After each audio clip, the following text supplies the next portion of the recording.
So I finally got to see The Toxic Avenger. This is a movie that got announced a long time ago, and then later, after changing of hands, Arnold Schwarzenegger was involved at one point after they had announced that they were remaking the original Toxic Avenger. I was like, I'm not some fan of the Toxic Avenger movies. Yes, there's freaking movies. Like, you got part 2, part 3, part 4. There was even like a television series, like a cartoon, wasn't there? Anyway, I'm not some Toxic Avenger nerd or anything.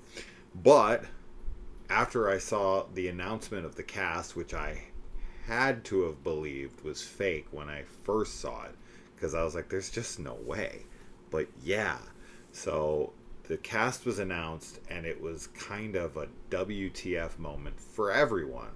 Not only was Peter Dinklage, of all people, playing Toxie, one of probably the last person on Earth I could ever imagine playing the Toxic Avenger, but we also had Jacob Tremblay, who is a child actor that is in a lot of, like, highbrow stuff. So him coming over to something like this was pretty freaking wild. Then you had Elijah Wood and Kevin Bacon, of all freaking people. And let me tell you, man, now having seen this movie, I was curious on how much involvement these people would have. A ton. A ton. They are the main characters of the film. Kevin Bacon is the main villain, and Elijah Wood is his sidekick. And obviously Peter Dinklage is the Toxic Avenger, so he's the main character, and Jacob Tremblay is his, like, adopted stepson. So yeah, we're talking main characters here. We also have Taylor Page in here, who is going to be one of the main characters in the upcoming It, Welcome to Derry television series, so it was cool to see her. And, there is a janitor who gets some really bad medical news, and he finds out that he is not going to be covered through his plan at work. And so he does something stupid, and this gets him caught up in something, and eventually he becomes the Toxic Avengers through a series of events. Now, this was a film that was filmed years ago, and honestly, a lot of people, including myself, thought this would never see the light of day. I just thought this would be one of those projects that was shelved indefinitely. And it finally got a unrated cut released into theaters, probably because of something like the success of Terrifier. And I didn't get to go see it in theaters because my wife was not interested at all. I had tickets to it. We were going to go, and she was like, I just don't care. And I was like, ugh, all right. And I tried to make it, and none of the showtimes ever lined up, and I was like, fuck me. Now, I've seen a lot of hubbub about this now that it's been released. A lot of people being like, oh, them making all of this noise about it being unrated, and I expected more out of it and whatnot. So I didn't know what to expect going into it. But I'll have to say here, man, I had a fucking really good time with this. I thought this was super fun. I thought the gore was great. I thought that the comedy really landed for me. There was one scene in particular that deals with kind of the classic girl, like hot girl goes up to distract the guards with her sexiness thing, and it goes different than you would expect. It's very quick, but it made me laugh out loud for probably a good 30 seconds straight. I don't know why that caught me off so much off guard, but it really fucking did. There's a lot of graphic gore in this. Yeah, it's a blend between practicals and CG, but I thought it was damn good. And there is a lot of carnage in this movie. Anybody who was watching this and being like, I thought it'd go harder with an unrated cut. I don't know, man. I thought that this went pretty hard. Could it have went harder? Sure, of course, but I was pretty damn happy with what we got. This is brought to us by Macon Blair, who wrote and directed this. I know him primarily from working in Jeremy Saulnier films, all the way back to Murder Party, which is a film that I loved upon its release, and then following that up with Blue Ruin, as well as The Green Room. He was kind of a staple in Saulnier's work, and now he's went off and he's doing his directing stuff, and I'm kind of sad that this didn't make a bigger splash. Having this really impressive cast in it, and it being part of some popular-ish. I mean, it's a Troma film, so it's the most popular Troma film easily, and does have brand recognition to it.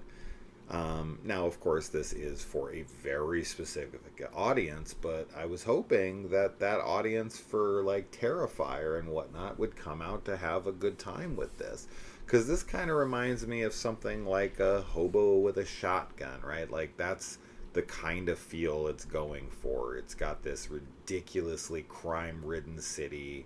All of the names of the cities are ridiculous. All of the characters in it are dealing with more, villainous behavior from the criminals in the streets than any fucking person ever would. Everything's extremely over the top.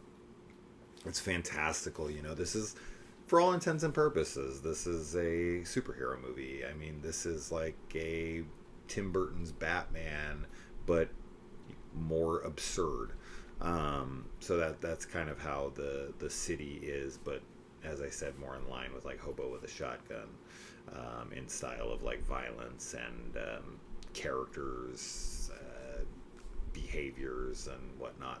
So now this does feature a mid-credit sequence and a post-credit sequence, which was trying to play off of the Marvel format, where it was kind of poking fun at that to a degree.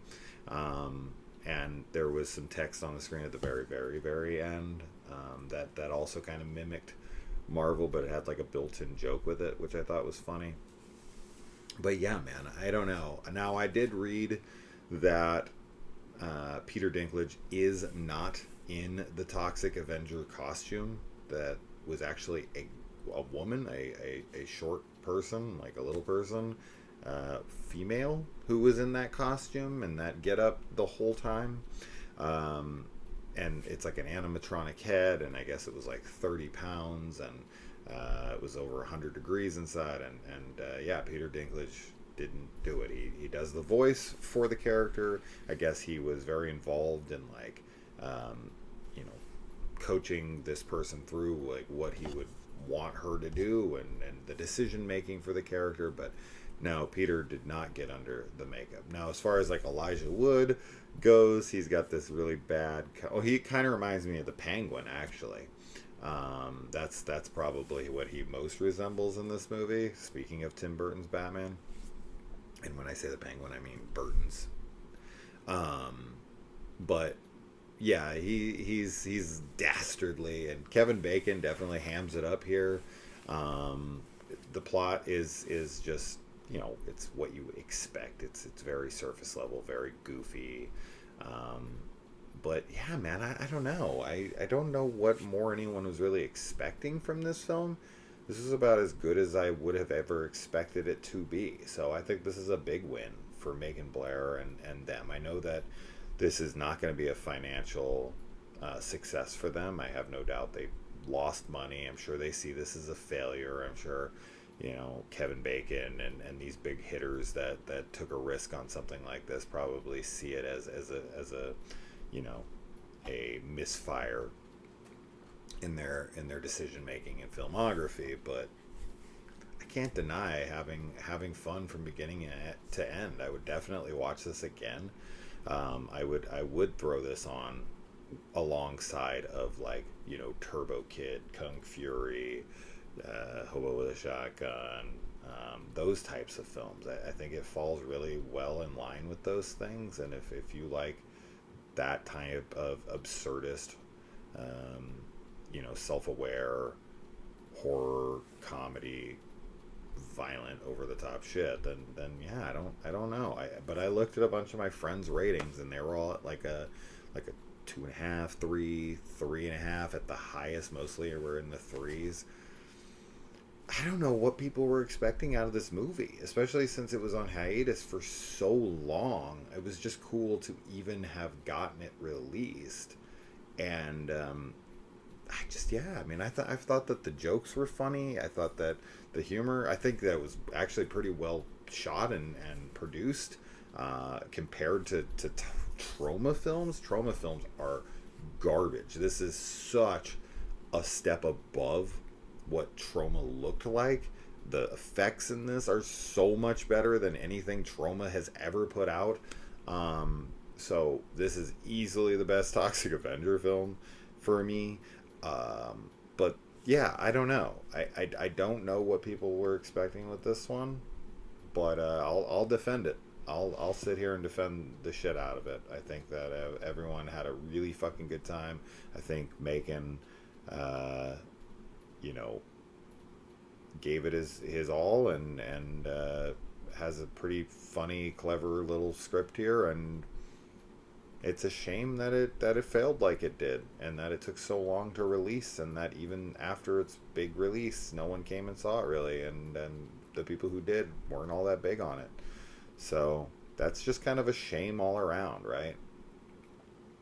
But I mean, I guess at the end of the day, I can only really just be excited for myself. I guess selfishly, I'm like, well, it doesn't really matter. I got a film I enjoyed, so and that's all that we can ever think. Like, our opinion is all that really matters. But if you do want like a sequel, which I would have totally watched a sequel to this, I was down for one at the end, but there's no way that's ever happening. So it's a bit of a bummer, but it's okay. It's fine. Not everything needs a sequel, and this is fine to be a one-off. And as I said, I mean, there's tons of Toxic Avenger movies if you do want to watch them, but I don't know. I had a great time. I really enjoyed it. What'd you guys think? Did you see it? Are you looking forward to watching it? It's $20 right now to get on like PVOD or whatever the hell they call it. So that's a pretty steep price point for a lot of people, and I get it, myself included. But I wanted to get it as soon as possible for you guys.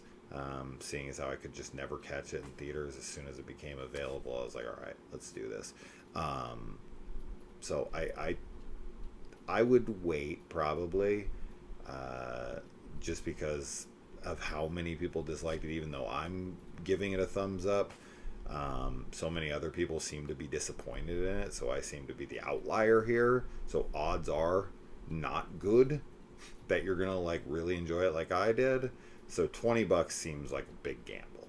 I would let it drop in price for sure, or at least wait for it to come on to some streaming service.